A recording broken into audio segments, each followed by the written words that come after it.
السلام علیکم. محمد اظہر صدیق اپنے پروگرام پولیٹیکل ڈائریز کے ساتھ حاضر خدمت ہے. 12 اکتوبر 2024. سوشل میڈیا ایکٹیوسٹ کہہ رہے ہیں, معروف سنگر کہہ رہے ہیں, عمر ملک 10 دن کے ریمانڈ پہ دیا ہے, پولیس کے حوالے کیا ہے. تصویریں میں نے بیک نہیں چلائی تھیں, وہ تو کہ تصویریں فیملی کی طرف سے تھا کہ نہیں چلانی ہیں, لیکن اب چونکہ آ چکی ہیں, میدان میں آ چکی ہیں, ہر ایک کو پتہ چل گیا ہے تصویروں کے بارے میں, تو اس لیے اب روکا نہیں جا سکتا, اور وہ تصویریں اب سب نے دیکھ لی ہیں. تشدد کتنا ہوا ہے وہ میں بتا دیتا ہوں آپ کو, میں وجہ بھی بتا دیتا ہوں آپ کے سامنے, اور آج میں ایک ایک چیز وہ کہانی ساری عمر ملک کے حوالے سے میں بتاؤں گا. عمران خان سے ملاقات کی اجازت نہیں مل سکی, اور بڑا عجیب و غریب سا آرڈر کیا ہے اسلام آباد ہائی کورٹ کے چیف جسٹس صاحب نے, اور بیرسٹر گور نے اسلام آباد سے کیا سپریم کورٹ سے کیا اہم تفصیلات مانگی ہیں, اور آئینی ترمیم سے متعلق پیپلز پارٹی کا ڈرافٹ تیار ہو گیا ہے, اور پاکستان تحریک انصاف کی سیاسی کمیٹی کے ہنگامی اجلاس کا اعلامیہ کیا ہے. وہ آئینی ترمیم جو چیزیں ساری سامنے آئی ہیں ذرا وہ آپ کے سامنے رکھ لیں گے. پہلے میں عمر ملک کے حوالے سے بتا دوں, عمر ملک نے پاکستان تحریک انصاف کے لیے, خاص طور پر عمران خان کے لیے بہت قربانیاں دی ہیں, بہت کام کیا انہوں نے. گانے آپ کو پتہ ہے, میں جب لنڈن میں تھا عمر بھی وہیں تھا, بچوں کی طرح سے ملاقاتیں رہیں. گانا میرا قیدی نمبر 804 جب وہاں بنایا, اور ساری ریکارڈ پہ اوپر چیزیں ہیں, اور میری تصاویر بھی آپ کے سامنے اس وقت بھی آئی ہوئی تھیں, اور لیرکس بنے.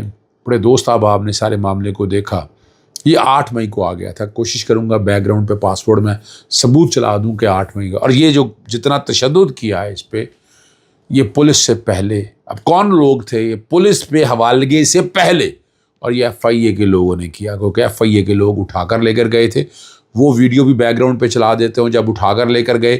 اور ایف آئی اے کا ایک ہی ایجنڈا تھا, وہ عظمیٰ بخاری کا ایک جو ٹارگٹ دیا ہوا ہے کہ فلک جاوید کو پکڑنا ہے. اور فلک جاوید کے دوست احباب, یہ جتنا گروپ ہے یہ سارا آپس میں, تو وہاں اس کو اٹھایا گھر سے. 9 مئی کے والے تو سوئے ہوئے تھے, وہ تو اب سمجھ نہیں آ رہی تھی اٹھا لیا تو کرنا کیا ہے. اٹھانے کے بعد تشدد بہت زیادہ کیا, بہت زیادہ تشدد کیا, اور وہ تشدد کی تصویر نظر آ گئی. اور میڈیکل کرانے کا جہاں حصار دہشت گردی کے جج نے کا آرڈر دیا ہے, وہاں لاہور ہائی کورٹ کے جسٹس انوار الحق پنو نے دیا ہے. دہشت گردی کی کورٹ کے اندر بڑی ڈیٹیل میں ریمانڈ ہوا, تفصیلات میں آپ کے سامنے میں رکھ چکا ہوں.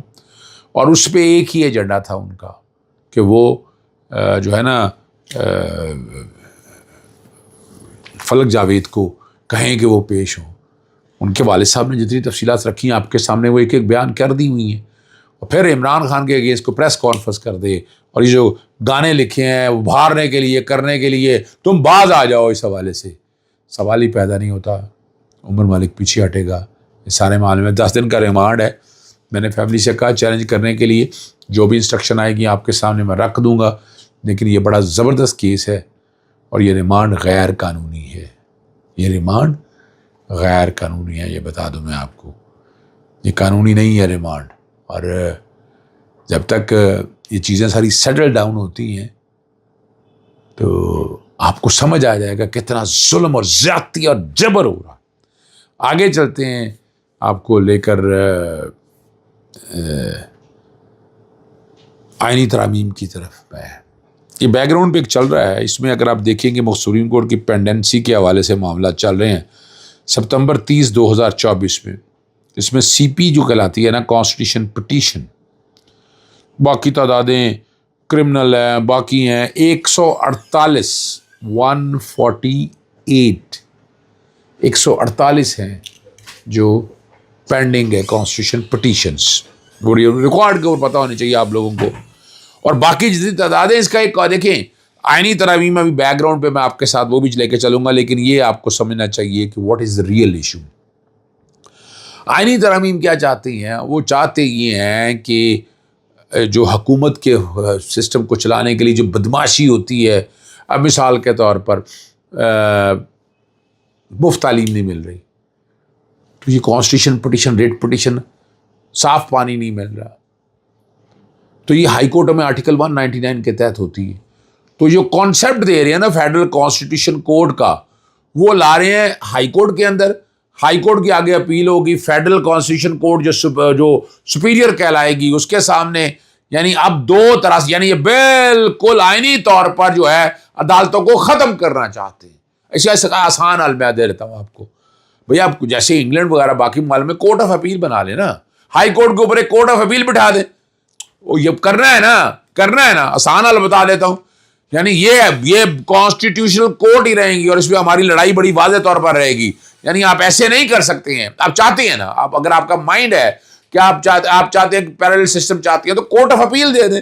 کورٹ آف اپیل میں آپ کو کوئی مسئلہ نہیں ہوگا، کوئی دقت نہیں ہوگی، کوئی پرابلم ہوگی، اور you can easily handle it out. آپ بڑی آسانی سے سمجھ جائیں گے کہ کورٹ آف اپیل، اور وہ سارا جھنجھٹ ختم ہو جائے گا. جیسے میں نے ابھی آپ کے سامنے کچھ چیزیں پڑھی ہیں، یعنی اگر اسی کو سامنے رکھ کر اگر آپ دیکھیں، وہ فگر آؤٹ اگر آپ کریں تو کریمنل دیکھیں نا، criminal petition leave to appeal 10,338 ہیں، جیل پٹیشن 3,304 ہیں، اور C P L A 33,574 civil appeals جو ہیں. تو یہ کورٹ آف اپیلز کا اگر آپ کو شوق ہے تو آپ وہاں چلے جائیں. چلیں میں کوشش کرتا ہوں وہ بیک گراؤنڈ کے اوپر 2 صفحے وہ بھی چلا دی ہیں جو فیڈرل کانسٹیٹیوشن کوڈ، یہ پیپلز پارٹی کا ڈرافٹ ایک بیٹھ کر بنایا ہے اور یہ مولانا فضل الرحمان سے شیئر کی ہے، اور کہہ رہے حکومت کی طرف سے پہلی بار مسودے کی کاپیاں تقسیم کی گئی ہیں اور آج ہی اس مسودے پر غور و خوض شروع کر دیں گے وہ، اور کوشش ہے کہ ترامیم سے قابل اعتراض مواد کو صاف کیا جا سکے.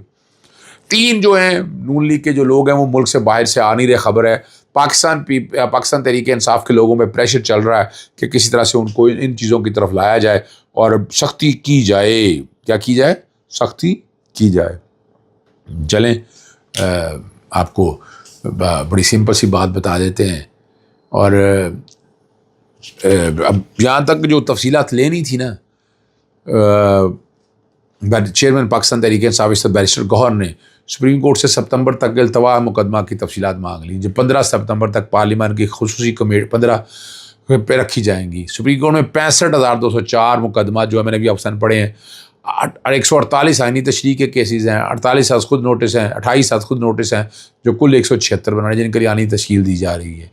اور جہاں جو ساری جو بات ہے نا، یہاں بڑی واضح طور پر جو میں نے آپ کے سامنے رکھنی ہے، اور وہ آپ ذرا سمجھ جائیں تو آپ کو آسانی رہے گی. اس آئینی ترمیم کے اندر جو بات ہے نا، چیف جسٹس مقرر ہوں گے، چیف جسٹس کی مدت جو ہے وہ 3 سال ہوگی، اور بلاول بھٹو کا کہنا ہے کہ 2/3 اکثریت کے لیے نمبر پورے ہیں، تاہم حکومت نمبر پورے ہونے کے باوجود تمام جہتوں سے مشاورت چاہتی ہے. اب یہ آپ نے لوٹکریسی کی اجازت دے دی نا، آپ نے ڈیفیکشن کی اجازت دے دی نا، اور بلاول بھٹو صاحب کو 1000 دفعہ سوچنا چاہیے تھا. تحریک انصاف اور جمعیت علماء اسلام کی جانب سے آئینی ترمیم تیار کی کہ مسودے پیش نہیں کیے گئے، جبکہ پاکستان تحریک انصاف نے پی ٹی آئی کو مسودے کے لیے مزید وقت مانگ لیا. ابھی تک آئین کے ترمیم کے مسودے پر سیاسی جماعتوں میں اتفاق رائے نہیں ہے. ٹھیک ہے جی، ذرا یہ آپ یہ بات کو سمجھیں، آپ اس بات کو بڑی کلیئرٹی کے ساتھ بتاتا چلوں. یہ ایک بامب ہے اور یہ چاہ رہے ہیں کہ آپ تباہی و بربادی ہو جائے، اس آئینی نظام کا ستیہ ناس ہو جائے. اور یہ 2 طرح سے ہے، اسٹیبلشمنٹ بھی کنٹرول کرے گی، ججز اپوائنٹمنٹ سارا آپ، یعنی سیاسی جماعتوں کی اوقات کیا ہے آپ کے سامنے نظر آ رہا ہے. بتا دیں کوئی ہے؟ یعنی محسن نقوی، فیصل واڈا، اور جو ہمارے صاحب کا وزیر اعظم بڑا اور وزیر اعلیٰ جو ہیں بلوچستان کے، اچھے لوگ ہیں، لیکن یہ سب کہاں سے آئے ہیں؟ تو پھر یہ ان کی اوقات کیا رہ جائے گی؟ یہ تو سارا کچھ وہی کریں گے، وہی صاحب بیٹھیں گے. پھر ان سے کیا آپ انصاف کی توقع کیا کریں گے؟ یعنی انہوں نے الیکشن ٹریبونل لگانے تھے، ریٹائرڈ ججز لگائے، کس لیے لگائے؟ تاکہ اپنی مرضی کے فیصلے. لیکن اگلے ہفتے سے اپیلوں کی سماعت شروع ہونے والی ہے. اور جو ہے پاکستان تحریک انصاف کی جو سیاسی کمیٹی کے ہنگامی اجلاس کا اعلامیہ جاری کر دیا انہوں نے. 15 اکتوبر کو ڈی چوک میں بھرپور احتجاج کیا جائے گا. مرکز سے، نچلی سے لے کر تمام تنظیمیں ذمہ داروں اور جو ہے نا ڈی چوک کی تیاریوں کی ہدایت دے دی ہے، اور تمام اضلاع میں جو جلسے ہونے تھے وہ منسوخ کر دیے گئے ہیں. مینڈیٹ چور اور 9 چور حکومت کے حوالے سے جو باتیں کہی گئی ہیں اس کانٹیکس میں آ گئے ہیں، اور اڈیالہ ضلع میں عمران خان صاحب جو زیادتیاں ہو رہی ہیں وہ زندگی، صحت اور سلامتی کو جان بوجھ کر سنگین خطرات سے دوچار کرنے کے لیے بنیادی انسانی حقوق جو جوڑے ہیں وہ اس کے حوالے سے بھی کوشش کر رہے ہیں کہ کسی طرح سے وہ چیزیں ساری سامنے آ جائیں، لیکن یہ معاملہ اتنا آسان نہیں ہے۔ یہ ذہن میں رکھیے گا کہ ابھی ان کی کوشش ہے کہ آپ الجھے رہیں، آپ الجھے اس لیے رہیں کہ وہ آئینی ترمیم کر سکیں۔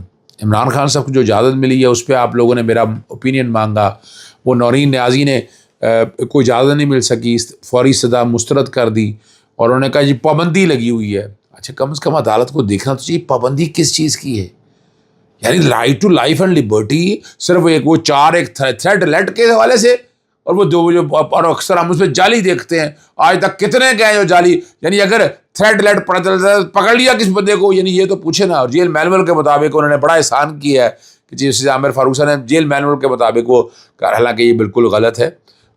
میں نے مراسلہ ایک مکمل کر لیا، آج میری ٹیم وہ مراسلہ رات کو میری ٹیم نے مراسلہ ارسال کر دی ہے وہ والا، جس میں عمران خان صاحب سے ملاقات اور وہ سارے پروسیس کے لیے یہ میں نے لکھا ہے ان کو کہ میں ملنا چاہتا ہوں، جو حالات واقعات آتے ہیں وہ سارے سامنے، اور یہ مفادی عام، اور اس میں ایک آئینی درخواست بھی دائر صبح میں کوشش کروں گا وہ درخواست دائر کر سکوں تاکہ جمعرات والے دن اس درخواست کی سماعت ہو سکے۔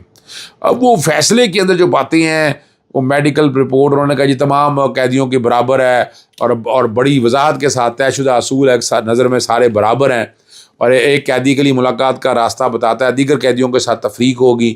نیشنل کاؤنٹر ٹیررزم اتھارٹی، یعنی ایسی اتھارٹی کو بھی سیاسی مقاصد کے لیے استعمال کرتے ہیں۔ تھریٹ لار اور پنجاب حکومت کا جو خط جو ہے نا وہ از خود وضاحت کر رہے ہیں۔ سماج نے کہ اس بات پر اعتراض نہیں کہ عمران خان قومی سیاسی جماعت کے لیڈر ہیں، صحت اور ضروری ہے، لیکن ملاقاتوں پر پابندی ہے۔ یہ یعنی کاؤنٹر ٹیررزم آپ دیکھ لیں سیاسی طور پر استعمال ہوتا ہے، پولیس سیاسی طور پر، FIA، اینٹی کرپشن، نیب، کوئی محکمہ ایسا رہ گیا جو سیاسی طور پر استعمال نہیں ہوتا۔ لیکن یاد رکھیے گا یہ مہینہ بہت اہم ہے، عمران خان نے جیل سے باہر آنا ہے، لڑائی رہنی ہے۔ ہاں ایک بات تو میں آپ کو بتانا بھول گیا، وہ تو شخانہ کے حوالے سے جو 1 ہے، میں پہلے دن سے کہہ رہا ہوں کہ سیکشن 137 کے تحت 120 دن کے اندر، اور بحث ہوئی کل لارجر بینچ کے سامنے۔ ساتھ ساتھ دوسری بات جو ہے کہ الیکشن کمیشن نہ کورٹ ہے نہ ٹرائبیونل ہے، اور وہ تو نااہلی کا فیصلہ نہیں کر سکتا، نہ یہ کر سکتا تھا، اور ٹائم لیمٹ کا اس پہ الیکشن کمیشن کے وکلا وغیرہ بھاگ گئے ہیں، اور ڈیٹ اگلی جو پڑے گی تو اس وقت بڑا مشکل ہے ان چیزوں کو آگے لینا۔ پہلے جسٹس شاہد بلال حسن ڈریگ کر رہے تھے کیسز کو، جسٹس شمس بن محمود مرزا کے آنے کے بعد جو ہے نا وہ کیس اپنی ایک سمت کی طرف جا رہا ہے۔ اجازت چاہتا ہوں، السلام علیکم، اللہ حافظ، پاکستان زندہ باد۔